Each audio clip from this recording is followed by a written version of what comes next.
In 1897, Vienna became the host city to a cultural revolution.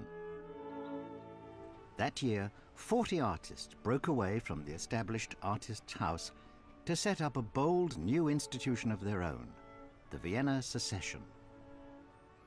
These were the painters and sculptors of the avant-garde, full of new ideas about visual art. They wanted to break down the barriers between art and craft. They sought a suggestive, psychological impact in their work. The artists of the Secession brought Vienna into the exciting world of end-of-the-century European art, and they were led by a painter recognized as a giant of the age, Gustav Klimt. Klimt was, and remains, an enigmatic figure. He rarely revealed his innermost thoughts. He was described as moody and taciturn, a monk-like figure, permanently clad in his blue artist's smock. For Klimt, it was his art that revealed his identity as a man, and his pictures are now recognized as masterpieces of the age. Gustav Klimt's artistic career started early on. Even as a student, he received valuable commissions. We can still admire the striking naturalism of his early works. But his greatest achievements were created later in his life, after a long and deliberate artistic evolution. Bejeweled, decorative, powerfully erotic. It is for these unprecedented pictures that Gustav Klimt is globally famous today. What I enjoy most about Klimt is his sensuality, his colour, his decorative effects, which he achieved through using several different traditions of art: Indian art, European art, and Eastern art. I think superficially it would be the pattern, surface pattern of his work, the fact that he involves surface pattern, he uses surface pattern, which is quite unusual. But I think what I respond to is the fact he didn't follow any particular trend. He was his own man, and was therefore, and because of that, he was not recognised, and it's only comparatively recently that actually he's been recognised as a major figure. Klimt was born on the 14th of July, 1862, close to the city that would be his lifelong home. His father worked in Vienna as a goldsmith and engraver, and he was keen for his sons to become craftsmen like himself. One of Klimt's brothers did become a goldsmith, but the young Gustav displayed a wider artistic talent. At the age of 14, along with his brother Ernst, he was enrolled in the Vienna School of the Applied Arts. This was a newly founded institution offering a curriculum far broader than that on offer at the established Academy of Fine Art. The Klimt brothers learnt the techniques of mosaic and fresco. They studied the history of design, and in the classes of Professor Ferdinand Laufberger, they were schooled in the art of decorative painting. Away from their formal studies, they also took time to learn the art of portraiture by copying from photographs. Long before leaving the Academy in 1883, Gustav and Ernst Klimt were securing commissions and making money as artists. Shortly after completing his formal studies, Gustav Klimt set up his own studio in Vienna, along with his brother and an Academy friend, Franz Matsch. That year, Klimt completed this commission for a published series of paintings entitled Allegories and Emblems. Here we see a conventional neoclassical image, very different from his famous pictures of later life. But this is also a highly competent painting for a young man fresh from school. Commissioned works like these proved valuable for Klimt and his colleagues. In 1886, their studio received an even greater task: to decorate the ceiling and staircases for Vienna's opulent new theatre, the new Burgtheater.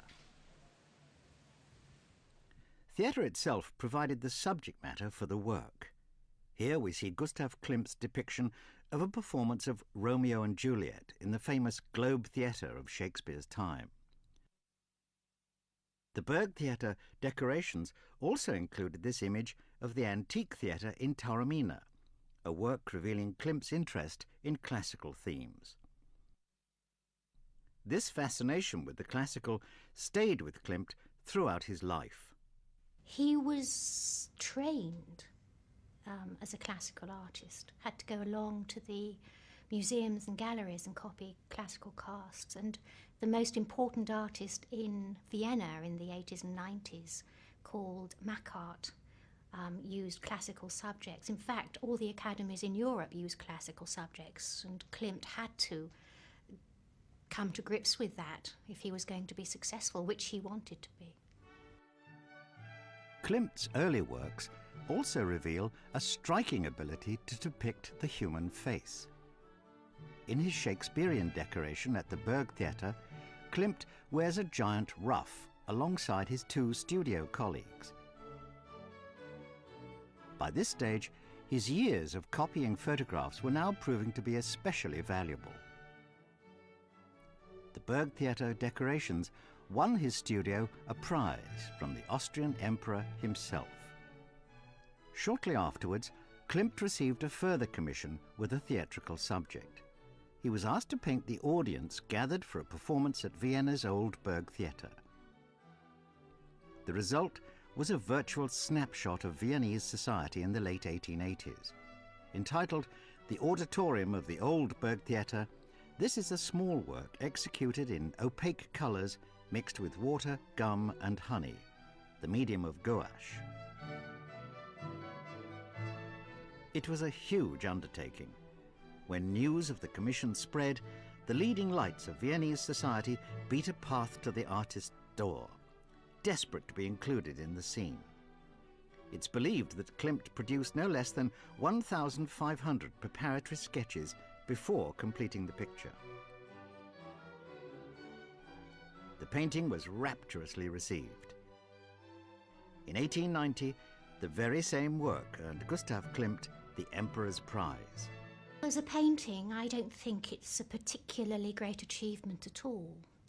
As an exercise in publicity, it was absolutely brilliant. Because all the socialites in Vienna wanted to be in the painting, he became very well known. Reminds us very much of some of the Academy paintings, for instance in the Royal Academy, where everyone wants to be in it. The private view at the Royal Academy by Frith is a good example. The success of the auditorium painting made Gustav Klimt a famous figure in Vienna, and his studio was soon commissioned to carry out another large decoration for the History of Art Museum. Klimt's task was to decorate the wall spaces between the pilaster columns with figures drawn from art history. When completed, the result was an intriguing series of portraits following a journey from ancient Egypt through classical times to the Italian Renaissance. Klimt's near-photographic depictions of human facial features are startling. His emphasis on female subjects permeated his life's works. Klimt's use of gold as part of his decorative colour scheme became a feature of much of his radical later work. Many viewers of the museum decorations are also struck by the strikingly modern appearance of many of his female figures. But these are still orthodox paintings. When Klimt completed the decorations in 1891, he was still working in the established naturalist tradition of the time. But things were about to change, both in the artist's personal life and in the wider society of his home city. It would lead to a revolution in the art of Gustav Klimt. In 1892, Klimt's life was turned upside down. His father died, shortly followed by the deaths of his brother and studio colleague. It appears that Klimt was plunged into gloom by this double tragedy. He was, however, supported by his sister-in-law, Emilie Floge, as well as Vienna's cultural community. It was an exciting time to move in artistic circles. From 1890 onwards, an avant-garde movement began to flourish in Vienna. In literature, and later in art, a reaction developed against what was seen as the restrictions of naturalism. Intellectuals began to argue for a more suggestive, symbolic art that would express the deeper truths of the human condition. Gustav Klimt moved widely in avant-garde circles, and it was against this background that his work began to change. In the early 90s, the younger painters in Vienna wanted to have access to more European art. They wanted to bring it into Vienna to be exhibited, which was not allowed at that time. And they also wanted to be able to exhibit their own art in other European venues. And I think it's that restriction, which was the thing with any young artist coming through, clearly wanted to be able to voice their own views. And this was not allowed. And indeed, they were simply not accepted.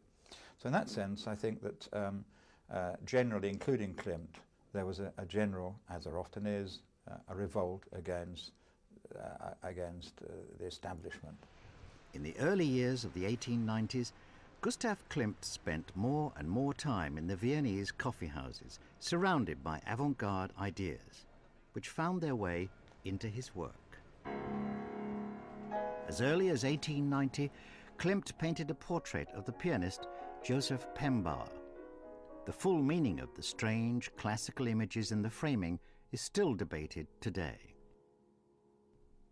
Klimt's incorporation of the lyre can be interpreted as an allusion to harmony, as expressed through the notion of the tuned string.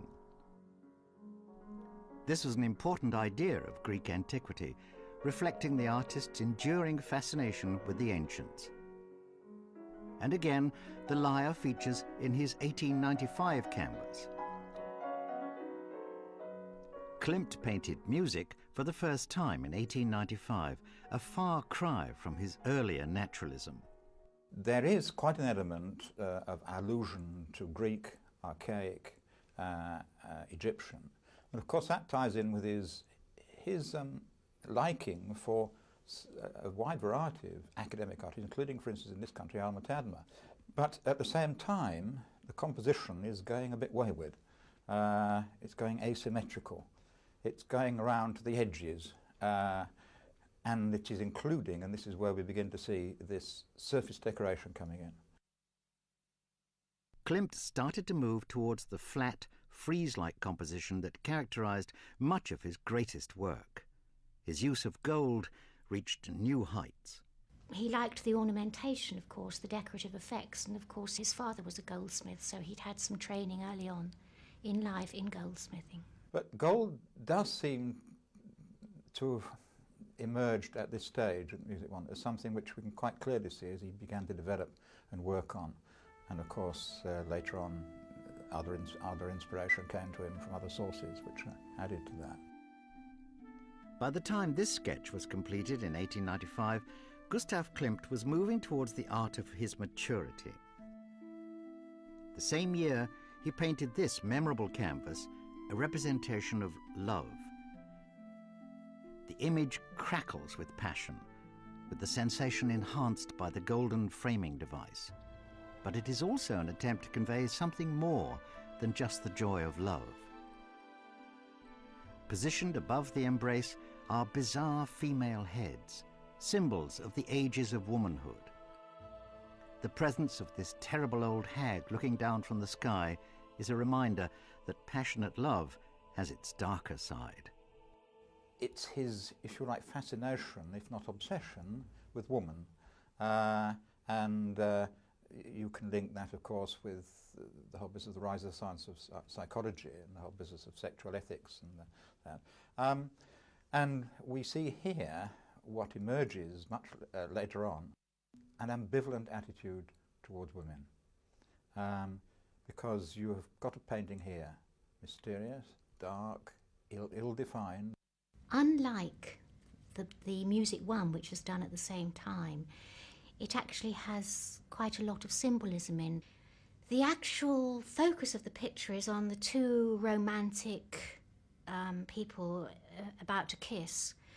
Fairly traditional, conventional. The man is very brown, the woman's very pale, she has her head lifted up in a traditional female submissive row. We've got at the top of the painting the three ages of woman, very young, maturity and old age. And that is a theme which he comes to time and time again. It's very depressing, and I think a lot of his work can be seen to be very depressing, and I think that's also a reason why there's been an ambivalent attitude towards him. Klimt was well aware of the ambiguous nature of eroticism. His enthusiasm to convey this message landed him in trouble, and he was condemned as little more than a pornographer.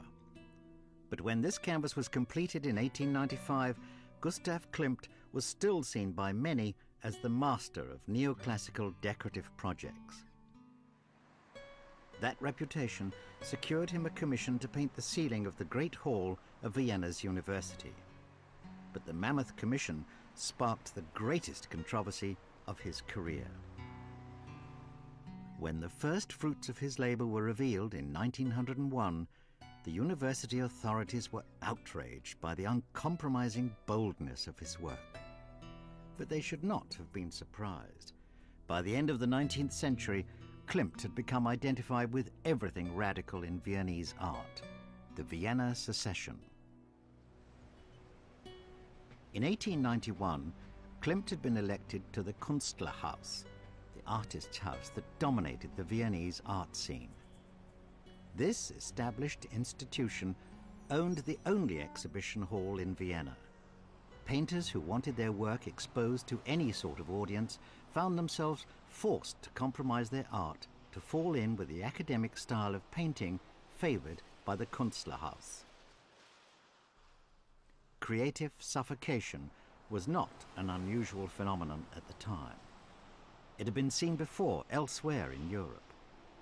French art was formerly dominated by the academic philosophy of the Paris Salon. But in 1874, the artists who became known as the Impressionists broke the stranglehold forever with the first of their historic independent exhibitions. But elsewhere in Europe, the old traditionalism lived on. In the Vienna of the early 1890s, paintings in the Impressionist style were still excluded from the Künstlerhaus exhibition. Eventually, the city's most liberal artists revolted. In 1897, 40 of them decided to form their own independent institution, with Gustav Klimt as its first president. This was the birth of the Vienna Secession. The Vienna Secession, as it's called, is something which was really part of the spirit of the age. In Austria and Germany, for instance, in 1892, there was a secession at Munich. The Viennese secession was 1897, and then there was in Berlin in 1899. So in other words, it wasn't peculiar to Vienna, it was part of the spirit of the age. The artists in Vienna, the younger artists, were dissatisfied with the lack of choice in their exhibiting venues and the lack of European input into their exhibitions. And this is why Klimt and a few others decided to set up their own group, which could have been accepted, of course, by the academic circles, but they didn't accept it. They criticised it heavily. So during that particular meeting, in fact, where they criticised it, Klimt and his friends left, and then they had to be independent. The founders of the secession were keen to show the Viennese public that art had moved on from the stuffy academic approach favoured by the Künstlerhaus leadership. In 1898, the first secession exhibition took place. The venue was a dedicated building strongly influenced by the contemporary spirit of Art Nouveau. It's quite interesting that they had a great deal of backing, actually, because, for instance, they had a new building built for their secession. And that must have caused, they must have had tremendous amount of backing there. And that in itself was a symbol of the new ideas in architecture. We can also see the characteristic curving lines of Art Nouveau in this poster designed by Klimt to promote the first secession event. Art Nouveau was a European movement, but the Austrians would have known mostly about the English manifestation of Mackintosh and his wife, and Aubrey Beardsley and Whistler. And what they liked about it was the symbolism, for a start, and the emphasis on design, the sinuous movements, natural forms. It was the antithesis of realism, really. It was something artificial, something exciting, something that you could read deeper meanings into. I'm reminded of something which is very peculiarly European and, for someone like Hogarth, peculiarly English. That is what Hogarth said in his analysis of beauty in the middle of the 18th century, was the line of beauty, which was a sinuous, shallow S. And if you look at that, the sinuous, shallow S is something which is very, very much part of the Art Nouveau. And I think it was tapping into something which was, if you like, pre-Renaissance, the Art Nouveau was, and yet was absolutely modern, and was breaking down this barrier between the arts and the crafts. The Vienna Secession took the city by storm, with the first exhibition attracting almost 60,000 visitors. They were able to enjoy works by artists from abroad, as well as the best new Viennese talent. And the works on show were not restricted to paintings. Sculptures, graphic works and drawings were all shown, breaking down the barriers between fine and applied arts. Klimt moved into graphic work with his exhibition poster and with an illustration for the Secession's own magazine, The Sacred Spring. But at the second Secession event, late in 1898, it was a Klimt oil painting that made the biggest impact. This is Pallas Athene, the Greek goddess of wisdom and the arts. The figure is not instantly recognizable. The image is primarily one of the erotic, literally dripping with golden, seductive power. The provocative nature of Pallas Athene incensed some critics, who referred to it as the demon of the Secession. The barbed comments of the critics did not worry Klimt. He was fully committed to his own agenda, as the canvas The Naked Truth shows. The depiction of pubic hair was a bold move in 1899, but the quote in the frame above could be more significant still. Taken from the work of the great German dramatist Schiller, it makes the artist's message clear. Great art is created by the few for the benefit of the few. Here we get a work which smacks you in the face, really, and it smacked the people in the face at the time. It's really a full frontal nude, which is shocking. It was regarded as shocking, because here he was moving away from the classicism, the decent classicism of Alma Tadema, of Henry Moore in this country, of classical artists, academic artists at the Salon in Paris. It's if you were draped with, if a woman's body was draped with something which looked vaguely classical, with a few convenient classical pillars behind, then it was decent. But as Manny had found at the beginning of the 19th century, if you do a painting of a woman facing you, looking at you, who is contemporary, that is at the present, then that's shocking, that's terrible. The themes and techniques of Naked Truth became recurring features of Klimt's work. But at the time the painting was completed, the artist was engaged with other, very different projects. Around 1898, he began to create the first of his many landscape pictures. In 1900, Klimt created an amazing canvas depicting the great Viennese composer Schubert at the piano. One critic claimed it was the greatest Austrian painting ever. Sadly, this haunting, impressionistic image was destroyed during the Second World War. The Second World War later claimed the most controversial works of his career, his ceiling paintings for the Great Hall of Vienna University. Although this major commission was issued in 1894, it was only in 1900, at a Secession exhibition, that Klimt first revealed his university work. His task was to paint 3 large allegorical paintings depicting philosophy, medicine, and jurisprudence. In 1900, he displayed his unfinished painting of philosophy. The result sparked outrage. The university authorities had expected a recognizable celebration of reason and wisdom. What they got was something very different. There was no ordered sort of classical composition of figures which were easily seen as representing, in this case, philosophers, Aristotle, Socrates, or whatever. It was a vague bunching of figures, basically, they regarded it as. And they revolted. Something like 87 professors of the various departments were up in arms and wrote letters, the equivalent of writing to the Times, complaining about the vision was unclear, the figures were unclear, the concept was unclear. They seemed to be unclear is what they were on about. You could see what they were meaning in one sense. That didn't seem to get them very far, the academics. This thing was still going ahead. And so they got it raised in Parliament, and so there was a parliamentary debate about this. And by 1905, the saga was dragged on for that length of time. Klimt himself didn't wish any more to be compromised and decided to withdraw from the commission altogether. No less than 87 university professors condemned the work, and a similar reaction greeted the remaining paintings in the university series. In 1901, medicine was seen as illustrating the power of disease more than that of medicinal advances, and the so-called Klimt affair was debated in the Austrian parliament. The final painting, Jurisprudence, was also widely criticised. The surviving photograph reveals a painting of the harshest, most unforgiving brand of justice.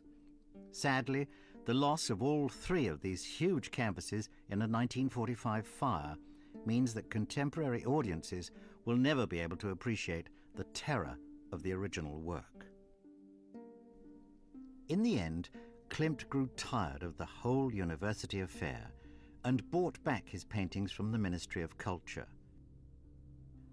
Annoyed by the conservative reaction to his work, he hit back in a 1902 canvas entitled Goldfish. Klimt originally considered calling the work To My Critics.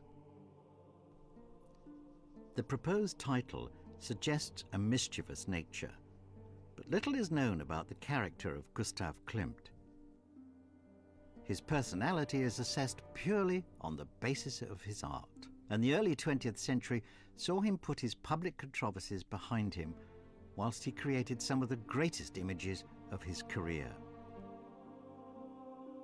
He continued to create major allegorical works such as the so-called Beethoven Frieze, a reinterpretation of the composer's legendary Ninth Symphony, the choral symphony that concludes with the power of love celebrated in The Kiss to the Whole World from the Ode to Joy. Klimt also maintained a busy schedule of portraiture and increasingly landscape. Every summer he left Vienna to stay with his mistress at her family home in the country. There he painted canvases like this image of fruit trees, and in 1902 this beech grove. The strong sense of decorative pattern can almost be seen as a precursor to the abstract expressionism of the later 20th century. Modern audiences can imagine the landscape could be infinitely extended if we wished. A sense made stronger by the artist's recurring use of the square canvas. Well, he was quite articulate about this, and he said that this format makes it possible to bathe the subject in an atmosphere of peace. Though through the square, the picture becomes part of a universal whole. So he sees the square as being able to be extended indefinitely in any direction, and it is a universal shape. It's also quite unconventional, and he probably liked that. There's an analysis here, a defining, if you like, defining a design problem of which the square is part. And the square, of course, as one appreciates, is something which became very much, very important, whether it be to the constructivists and supremists like Malevich, or indeed to people like Braque and Picasso. The square seemed to be something with which they're working as a deliberate design problem. I certainly see Klimt as deliberately defining the square through which, or within which, the trees are then orchestrated. Klimt's summers in the countryside enabled him to indulge his enthusiasm for landscape painting. They also gave him time with his mistress, Emilie Floge. Though they never married, Gustav and Emilie remained together for some 27 years. And in 1902, she was the subject of one of the most significant works of Klimt's career. This was the first time that Gustav Klimt combined a naturalistic depiction becomes, if you like, part of her. And out comes, it's an outpouring of his realism in this sense of feeling. It is not of the tame delineation again of the external surface. It's getting at the soul and the spirit of the person. And it's, if you like, reduced down to the face and the hands as being very naturalistic, at least in the sense that you know exactly what they are, and they are the primary point of interest. You go straight to them. And yet they are contained and set within this almost amorphous, vivid pattern, colour, shape, which is not defined in the same sense. And so you're getting the soul of the person being part of its surroundings. The reality is more than the external appearance. This is what Klimt is getting at. With this canvas, Klimt moved closer to a full-scale aestheticism in his work. The painting to be appreciated as a painting and as nothing else, and its impact upon the viewer remains stunning. The flat, highly patterned approach would dominate his later portraiture, with canvases like Fritze Reidler from 1906, and this dazzling image of Adele Bloch-Bauer, completed the following year. By this time, Klimt had virtually given up painting male portraits. He found no shortage of female sitters in wealthy Viennese society. But the artist possessed an ambiguous opinion of womanhood. Like many others at the time, he saw both the beautiful and the erotic in the feminine condition. Woman as both goddess and temptress. And it is the latter characteristic that we see in this astonishing canvas depicting the biblical figure of Judith. Judith is almost a monument to the destructive potential of female temptation. Here we get, if you like, the archetypal femme fatale. We've got woman temptress, seductress, destroyer. It's again telling us something about Klimt and his attitude to women, or rather his reaction to women. The model for this painting was Adele Bloch-Bauer, who was thought to be one of his mistresses, so there was an intimate connection there. And he portrays her in a state of ecstasy, which is not really so surprising since she's just cut off the head of the leader of the Assyrian army, which is what she actually wanted to do, but it could be interpreted as sexual ecstasy rather than triumph at having achieved something. Again, it's the use of the surface decoration, it's the use of tactile, sensuous, sensual colour and form, and yet the focus on the face, the facial features. The slight tilting of the head gives a sort of dominance, a domination, which is all part and parcel of this. It's a terrific work. Gustav Klimt lived in an age when the power of human sexuality itself was being revealed through the works of his fellow Viennese, Sigmund Freud. No one knows for certain if both men met, but there is arguably a Freudian element in his canvas. It is said that Klimt was possessed of a strong sexual drive. One wealthy young lady described how the artist followed her to Venice in a fruitless attempt to win her love. The sheer eroticism of much of Klimt's later work does suggest a Freudian attempt to triumph over personal neurosis, the so-called path back to reality. The artist's lifelong reluctance to talk about his artistic inspiration only adds to the neurotic suspicion. There is also evidence that his working days followed an almost regimented routine, and apart from his summer holidays with Emilie Floge, he hardly left Vienna at all. But in 1903, at the age of 41, Gustav Klimt did venture further afield when he travelled to Italy on 2 occasions. He was not the first to make such a journey. For centuries, artists from Northern and Central Europe had made an Italian trip to see for themselves the greatest artistic achievements of antiquity and the Renaissance. But Klimt's journeys south had a very different purpose. His destination was not Rome, Florence or Venice, but the city of Ravenna, to see the finest achievements in an art form from outside the Western tradition, mosaic. It was the beginning of the artist's so-called golden period. Klimt went to Ravenna in 1903 and he saw the Basilica of San Vitale, which is full of the most amazing mosaics. And of course the mosaics are made up of small stones and gold and reflect the light in a particular way, which he was completely entranced by, and it was this that he brought back with him from Ravenna. His interest in gold is to do with his father being a goldsmith and the fact that it's a reflective metallic surface which is exciting and contrasts with paint or with semi-precious stones very nicely. And it gives a sense of luxury, of course, which is something that his Viennese clients were particularly interested in. During the middle years of the 20th century's first decade, the artist's use of gold could be little short of overwhelming.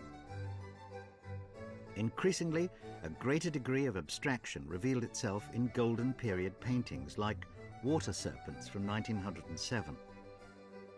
With this picture, the artist has turned his erotic attentions to the business of lesbian love, as the influence of mosaic patterning can be seen all around the ecstatic couple. The kiss provided further ammunition for his critics seeking a pornographic inspiration behind Klimt's work. But with the most famous painting of the artist's career, it is difficult not to appreciate the artist's achievement in purely artistic terms. This 1908 image features the artist's trademark love of gold, his use of mosaic decoration, his fascination with beauty, the erotic and the act of the embrace.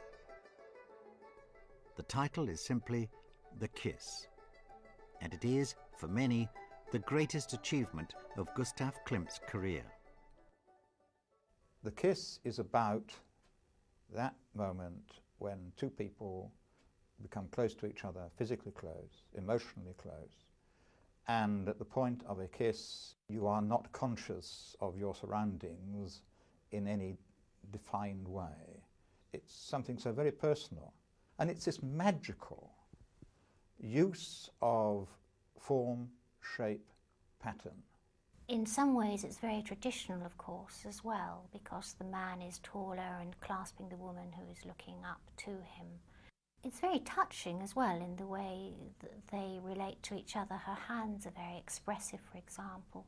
Of course, it also has a symbolism in it because the decorations on the woman's garments are rounded, circular, and so on, whereas the man has square decorations, more angular, which two different symbolisms for the different sexes. It is the shape of the two heads together, surrounded by what emotionally one feels but doesn't see, and that seems to me what's important. It is an extremely powerful work. Disturbing, yes, and I think only comparatively recently has, I say, taste been able to actually face up to it. The kiss was first shown in public at a major exhibition in 1908, and the value of the work was immediately recognized. It was purchased by the National Gallery of Austria, and Klimt's fame was now assured. But Viennese art was once again changing. The secession had divided into two groups, the so-called realists, who favored a more traditional painterly technique, and Klimt's stylists, who favored the decorative approach. Klimt's artistic friends included Oskar Kokoschka and the young Egon Schiele, and it was these artists who came to be seen as the real pioneers of the Viennese avant-garde. As Gustav Klimt approached 50 years of age, it appears that he felt the need to seek out new influences for his work. At a 1909 exhibition, he experienced the works of Vincent van Gogh. His admiration for the Dutchman can arguably be detected in landscape pictures like a canvas from 1912. 1909 also saw Klimt leave Vienna on one of his rare departures from the city. He travelled to Paris, where he developed a taste for the work of another great post-impressionist, Henri Toulouse-Lautrec. The portrait of a lady in a hat with a feather boa could almost be seen as a homage to the French master. But Gustav Klimt also continued to produce work in his own inimitable style. Eroticism and female sexuality continued as thematic concerns, as in The Virgin of 1913.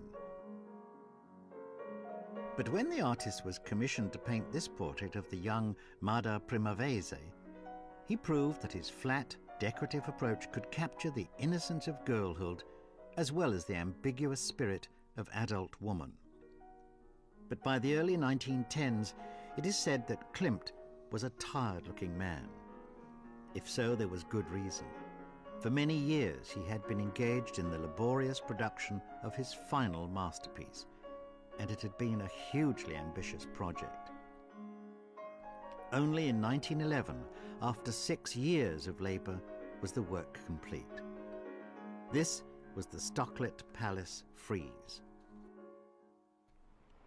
In 1904, a millionaire in the city of Brussels decided to commission a complete work of art, a great building where every component was part of an artistic whole. To carry out the work, he commissioned a splinter group from the Vienna secession, the Viennese Workshop. The architect was Joseph Hoffmann, and the artist responsible for the decoration of the dining room was Gustav Klimt. The Stocklet Palace summed up, really, what the Vienna Workhouse aimed at. It was a combination of architecture and interior decoration, including paintings and mosaics and sculpture. And Klimt did the dining room, and he did mosaics on 3 of the walls. And they were really the climax of his interior decorative projects. The Stocklet Palace decorations gave Klimt the chance to work in the medium of mosaic, and the result was a triumph. On the long walls of the palace dining room, he created the huge swirling image of the Tree of Life. On the other walls, 2 more symbolic images, this fulfillment and, perhaps greatest of all, expectation. The influence of Byzantine mosaic, a mastery of decorative pattern, and above all, Klimt's famous concern with the erotic make it a masterpiece that rewards the patient viewer. The Stocklet Palace decorations represent the final great achievement in the art of Gustav Klimt. Though he was not yet 50 when the friezes were installed in 1911, he had less than 7 years to live. In his final years, he continued to paint with an increasing emphasis on his landscape work.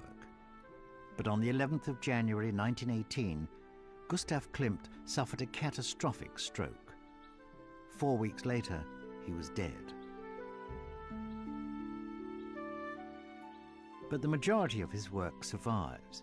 In the course of a remarkable and controversial career, Klimt moved away from the naturalist painting of which he was a master. Instead, he pursued an art that was far more enigmatic, leaving the city of Vienna speechless with admiration. Although the meanings of his greatest works are still disputed, the value of the art of Gustav Klimt cannot be in doubt. Klimt's achievement is enduring popularity, actually. And this must be because he deals with themes of constant interest to people, like love and sexuality and sensuality. I think it must be the luxury of his works, perhaps, as well as the subject matter, which continues to appeal to our materialistic age. He links with some odd characters like Aubrey Beardsley, for instance, in this country. I think he brings together a number of people which don't fit into categories. He constantly moves between what we have subsequently thought of as the figurative and non-figurative abstract, plus a touch of realism. He is vital, he's part of the spirit of the age, and I think we've got a lot to learn about him as yet.